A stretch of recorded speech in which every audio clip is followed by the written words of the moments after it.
میں نے علماء سے یہی سن رکھا ہے کہ قادیانیوں کے ساتھ ملنا جلنا، ان کے ساتھ دوستی رکھنا، ان کے گھروں کو جانا، ان کے ساتھ کھانا شیئر کرنا، ان کی عبادت گاہوں میں جانا، مرزا قادیانی کی قبر پہ حاضری دینا، قادیانی عبادت گاہ میں قادیانی امامت میں نمازیں ادا کرنے والا دائرہ اسلام سے خارج ہو جاتا ہے، دائرہ اسلام سے خارج ہو جاتا ہے۔ کوئی 2 سال ہونے کو ہیں کہ قادیانیوں کے ٹی وی چینل راول میں ایک مرزئی نے دعویٰ کیا تھا کہ اوریہ مقبول جان جب قادیان آیا تھا تو اس نے قادیانی عبادت گاہ میں چندہ بھی دیا تھا، اور قادیانی عبادت گاہ میں قادیانی امام کے پیچھے اپنی نمازیں بھی ادا کیا کرتا تھا۔ قادیانیوں کے اس دعوے کا بما کلپ میں نے اوریہ مقبول جان کے ہر سوشل میڈیا اکاؤنٹ پہ اس عبارت کے ساتھ بھیجا کہ تمہارے بارے میں قادیانی دعویٰ ہے کہ تم نے ان کی عبادت گاہ میں مرزئی امام کے پیچھے نمازیں ادا کیں، تمہارا اس پہ کیا موقف ہے؟ اس کی ذرا وضاحت کرو۔ مگر 2 سال تک اوریہ نے اس مسئلے پہ سکوت کیا، لہٰذا قادیانی دعوے کو درست تصور کیا جائے گا، کیونکہ اس سے قبل خادم حسین اوریہ کو عاشق رسول ختم نبوت کا نڈر مجاہد قرار دے چکا ہوا تھا۔ میں نے خادم حسین کے صلح کلی مریدوں کو بتایا کہ اپنے پیر کو بولو کہ جس اوریہ کو وہ ختم نبوت کا مجاہد اور اپنے جلسے میں بلوا کر اس کے حق میں بار بار نعرے لگواتا ہے، وہ اوریہ قادیانی امامت میں نمازیں ادا کرتا رہا ہے، مرزا قادیانی کی قبر پہ حاضری دیتا رہا ہے، قادیانیوں کی دعوتیں کھاتا رہا ہے، اور پھر اوریہ کا اپنا اعتراف کہ وہ مودودی کافر کا پیروکار ہے۔ تو تم ایک بریلوی عالم کہلواتے ہو مگر عاشق رسول مودودی کے کتوں کو کہتے ہو۔ افسوس، قادیانی امامت میں نمازیں ادا کرنے والے کو مجاہد ختم نبوت کہتے ہو، مرزا کی قبر پہ فاتحہ کرنے والے ناپاک اوریہ کو اسلام کا مجاہد کہتے ہو۔ شرم کرو۔ بہتر تو یہ ہے کہ تم نے جس طریقے سے عوامی طور پر اوریہ کو مجاہد ختم نبوت بولا ہے، اسی طرح سے عوامی طور پہ اوریہ کو عاشق رسول کہنے کی توبہ کرو۔ مگر یہاں اس نے سنت شیطان پر عمل کیا اور ضد میں رہا، تا مرگ توبہ نہ کی۔ اوریہ نے خادم حسین کو بریلوی تاریخ کا پہلا پڑھا لکھا عالم دین قرار دیا، یعنی باقی تمام علماء اہل سنت کو ان پڑھ جاہل کہا، مگر اس بدبخت مرتد خادم حسین نے اوریہ کے بیان پر اس کی سرزنش نہ کی، اوریہ مرزئی کو نہ ڈانٹا کہ یہ تم نے کیا بکواس کی ہے، بلکہ اس کو اپنی کاچ یعنی اپنی بغل میں دبا کے ہر جگہ لاتا رہا۔ اوریہ نے صحابہ کو لٹیرا کہا، اس کے باوجود بھی وہ عاشق رسول کہلوا رہا ہے۔ واہ بھئی واہ! اگر خادم حسین سچا مسلمان ہوتا تو اوریہ پہ لعنت کرتا، مگر پدر کافی نابود کے پسر آمد اوریہ قادیانی کو اب خادم حسین کا بیٹا اسلام کا مجاہد بنانے میدان میں آ گیا ہے۔ اب خادم حسین کے پیروکار اگر اصل کے ہیں تو بتائیں کہ جس شخص اوریہ مقبول جان نے خادم حسین کے علاوہ تمام سنی علماء کو ان پڑھ کہا، کیا اس نے علماء اہل حق کی تذلیل کی کہ نہ کی؟ جس اوریہ قادیانی نے مرزا قادیانی کی قبر پہ حاضری دی، کیا اس کا یہ عمل غلط ہے یا نہیں؟ جواب تو دو نا ذرا۔ جس اوریہ نے صحابہ کو لٹیرا کہا، بتاؤ نا کیا وہ اوریہ صحابہ کا گستاخ ہوا کہ نہیں؟ اور جن تاڈا بابا جی جڑا نا عاشق رسول کہندا پھردا سی، جس اوریہ نے مودودی کافر کو اسلام کا عظیم مفکر کہا، کیا وہ کافر ہوا یا نہیں؟ جس اوریہ نے قادیانی عبادت گاہ میں قادیانی مرزئی کے پیچھے نمازیں ادا کی اور پھر بھی اوریہ مرتد ہوا یا نہیں؟ جواب دو۔ آغا وسیم کو گالیاں دینے سے تمہیں کچھ نہیں ملے گا کہ میں تن کے رکھا ہے، ایک بات کا جواب نہیں دے سکتے۔ خادم حسین نے ایک ایسے ناپاک مرتد اوریا کو اسلام کا مجاہد کہا، اس کی تعریفیں کی. یہ مسلک ہے تمہارا، یہ دین ہے تمہارا. سنگھ پھسان لگے ہو آغا وسیم نال. اب جس دین اسلام کے ہم ماننے والے ہیں، اس کے مطابق جب یہ جانکاری ہو جائے کہ جس اوریا مقبول جان کو خادم حسین نے انجانے میں اسلام کا مجاہد عاشق رسول کہا تھا، مگر وہ تو قادیانی امامت میں نمازیں ادا کرنے کے بعد مرتد ہو چکا ہوا ہے، لہٰذا خادم حسین کو اپنا ایمان بچانے کے لیے اوریا کو عاشق رسول وغیرہ کہنے پہ توبہ کرنی دینی ضرورت تھی. اور بتاؤ یہ دینی ضرورت تھی کہ نہیں؟ کوئی مرزائیوں کو عاشق کہنے والا مرتد خادم حسین کا چیلا ہے جو اس کا جواب دے گا؟ میں جانتا ہوں کہ کوئی بھی اس کا جواب نہیں دے گا، بس گالیاں ہی دینا آتی ہیں. مرد ہو تو میرے ساتھ مناظرہ رکھو، ورنہ میرے کام میں دخل دینا بند کرو. میرا عقیدہ یہی ہے کہ جس شخص نے قادیانی ہوا باز ایم عالم کی قبر پہ رحمت کی دعا کی، ظفر جمالی قادیانی اور اوریا قادیانی کو عاشق رسول کہا، مگر حقیقت جاننے کے بعد کہ اس نے غیر ارادی طور پر یا انجانے میں ان کو کہہ دیا تھا، تو اس کے اوپر توبہ لازمی بنتی تھی.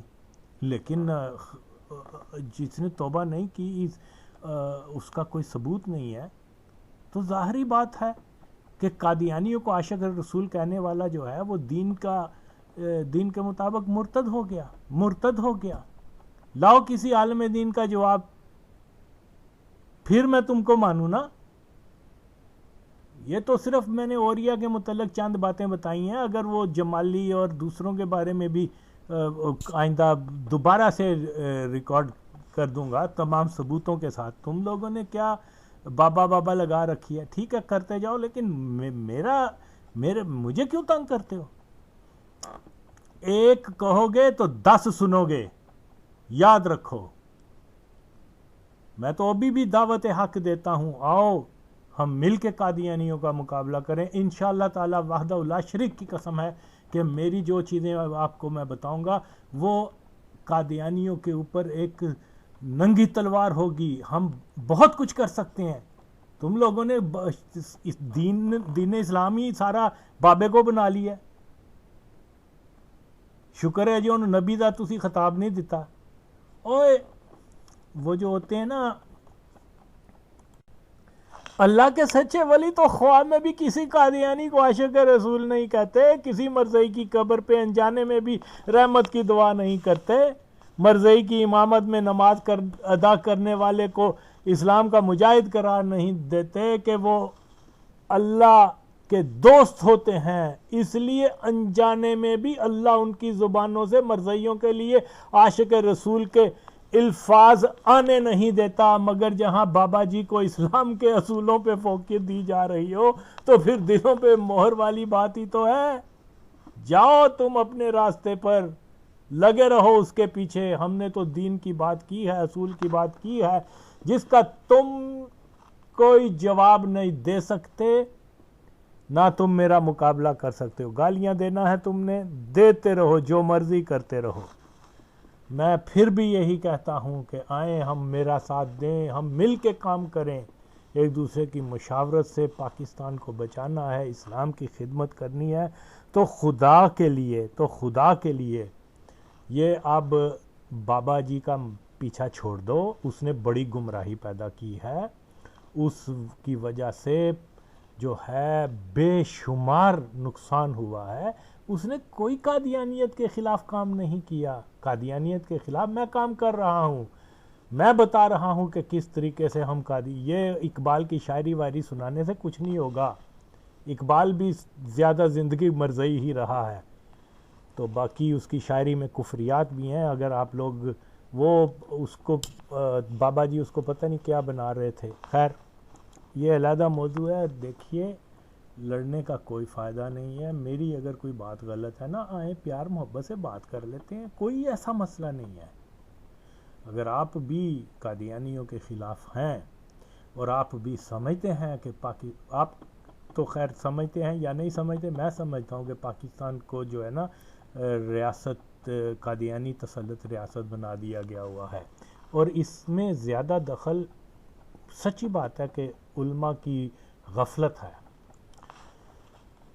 تحریک لبیک ہو، مختلف تنظیمیں ہوں، انہوں نے قادیانیوں کے سیلاب کو روکنے کے لیے کچھ نہیں کیا، کچھ بھی نہیں کیا۔ ایک استعفیٰ لینے کے بعد وزیر اعظم سے لے کے تھانے دار تک پاکستان میں مرزئی بن گیا، اور کل تک جن مرزئیوں کو بابا جی کہا کرتے تھے کہ یہ گستاخ رسول ہے، ان کو بعد میں صحابہ کی لائن میں بھی کھڑا کر دیا ہے، اسلام کا مجاہد بھی، کہ آپ دیکھو یار آپ کے سامنے ہے ساری چیزیں بھائی، میں کوئی اپنی طرف سے تو کوئی بات نہیں کہہ رہا۔ بہرحال اس مختصر سی ویڈیو کا مقصد صرف یہ ہے کہ میں آپ کو پیغام دوں کہ آپ لوگ مخالفت برائے مخالفت نہیں کرو، فیکٹس کے اوپر بات کرو۔ اگر میری کوئی بات غیر شرعی ہے تو اس کو آ کے بیان کرو۔ پیار محبت سے ہم بہت کچھ اچیو کر سکتے ہیں، اس طرح سے کرو گے تو ٹھیک ہے، تم ہی تماشا بنو گے، میں تو حق پر ہوں۔ تو آؤ ایک دوسرے کے بازو بنے، بجائے اس کے کہ گالیاں والیاں دینے۔ میں آپ کو بتا نہیں سکتا کہ یہ پتہ نہیں، مجھے نہیں پتا وہ کون ہے، اس کے وہ جیالے ہیں یا کیا ہے، مختلف آئی ڈیز کے ساتھ آ کے گالیاں والیاں دیتے رہتے ہیں۔ آئی ڈونٹ نو کہ وہ کون لوگ ہیں، لیکن بابا جی کا ریفرنس دیتے ہیں، اور یہ مسلسل پچھلے 6 مہینوں سے ہو رہا ہے۔ تو بابا جی کو تو میں نے ایکسپوز کر دیا ہے، شرعی طور پہ وہ مرتد تھا۔ آپ مرتد کے پیچھے لگے رہو، اپنے ایمان خراب کرو گے، مجھے کیا ہے؟ یا ان چیزوں کا جواب لے کے آؤ جو میں نے سوال کیے ہیں بھائی۔ آپ اپنی طویل نہ دو، کسی علماء کے پاس لے کے جاؤ نا اس مسئلے کو، وہ فتویٰ دے نا، پھر پتہ چلے گا۔ تو میرے دروازے اوپن ہیں، آئیں بات چیت کریں، تو ہم ایک اچھے طریقے سے، ایک آرگنائز طریقے سے جو ہے وہ قادیانیت کے خلاف کام کریں، بجائے یہ کہ وہ بابا جی نے جو ٹرک کی بتی کے پیچھے لگا دیا ہوا ہے پھر لگے رہو اس کے پیچھے۔ میرا ویژن، میری ایکوریٹ انالیسز وہی کام آئیں گے، باقی تو اور جب تک ہم مرزئی کو مرزئی نہیں کہیں گے تب تک کام بھی نہیں چلے گا۔ بابا جی نے کبھی کسی مرزئی کو مرزئی نہیں کہا، نام تو لیا نہیں اس نے، اشاروں کناروں میں باتیں کرتے رہے ہیں۔ فوجی نے کہا کہ بعض آ جاؤ ورنہ تمہیں بون دوں گا، اس وقت تو سر نیچے ہو گئے تھے۔ ہاں بول دے نا اتھے کہ لے آ یار جنیاں گولیاں ہی مارے تھے، اسی نبی دے ناں دے اتنے جان دینا چاہتے، اس لیے بولتی بند ہو گئی سی۔ خیر بہت کچھ ہے، آپ لوگ سمجھیں، شخصیت پرستی سے باز آ جائیں، دین کی بات کریں، اصولوں کی بات کریں، جو ایشوز ہیں اس کے اوپر بات کریں۔ اللہ حافظ۔ ایک نارمل آدمی کے لیے نہیں ہوتا۔ بالکل ٹھیک ٹھیک، خادم حسین رضوی بنیادی طور پر ایک بات یاد رکھیں کہ خادم حسین رضوی بریلوی جو تاریخ ہے اس کے اندر پہلا پڑھا لکھا عالم آیا ہے۔ محبت خانہ نماز جیسے پڑھتے ہیں آپ کو جیسے پتہ نہیں ہے، آپ قادیان گئے تھے تو وہاں پہ تو مسجدوں میں آپ نمازیں پڑھتے تھے اور احمدیوں کے پیچھے نمازیں پڑھا کرتے تھے آپ وہاں جا کے، تو آپ وہ بھول گئے کیا کہ نمازیں کس طرح سے ہوتی تھی؟ تو وہ مرزا غلام احمد کی قبر ہے، اور آپ اندازہ کریں کہ اس پوری قبرستان نے مجھے، حالانکہ اتنی سرسبز جگہ مجھے کوئی گھاس نظر نہیں آئی، مطلب وہاں پر پودے انہوں نے رکھے ہوئے اس کے لگا کے، لیکن باقی ساری قبروں پہ لیپ ہوا ہے، اور ساتھ ان کی بیوی کی قبر ہے جس کے امہات المومنین لکھا ہوا، ام المومنین لکھا ہوا ہے، اور باقی لوگوں کی قبریں بھی ہیں وہاں پر۔ پھر مختلف قسم کے تنگ و تاریک گلیاں ہیں، چھوٹی چھوٹی گلیاں ہیں، وہاں سے باہر نکلو تو پھر آگے جا کے تو بالکل باہر جو ہے بہت بڑی ایک کوٹھی آتی ہے جو کہ اس کی سر ظفر اللہ کی ہے، جو کہ